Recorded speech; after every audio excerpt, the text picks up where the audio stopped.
Same-sex households double in U.S. as marriage equality faces renewed political pressure nationwide. According to new data from the U.S. Census Bureau, shows that the number of same-sex couple households in the United States has more than doubled over the past 2 decades. In 2024, about 1.7 million U.S. households were headed by same-sex couples, which is roughly 1% of all households. This is up from approximately 777,000 in 2004. Of course, around 863,000 were married couples, while about 551,000 were unmarried. Married same-sex couples have outnumbered unmarried couples since 2015, following the U.S. Supreme Court landmark decision, Obergefell versus Hodges, which legalized marriage equality nationwide. Census data also highlights demographic and economic shifts.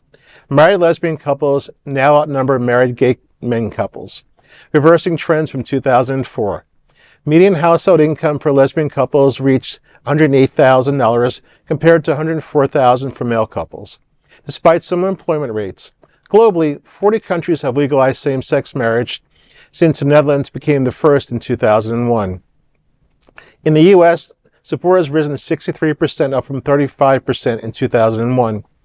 I'm excited to see these numbers, that more people are getting married, and gay men and lesbian couples just want to go be normal like everybody else. They want to participate and be an active part of our community. And why defeat that? Why, if two people love each other, are you going to defeat them and put them down? There's no reason for that. The world's big enough. The astronauts have showed photos, of how big the world is and how we think it's a small little pinhole. And there's so much land to share that why can't everybody just live in peace and just get along? Yeah, absolutely. I find it's interesting, again, the census data is always as good as the people that fill it out, right? Mm-hmm. So you don't really 100% know, that there is still such a large population, I'll put myself in that category, so I guess I can't really question it, of same-sex couples that are not legally married. Mm-hmm.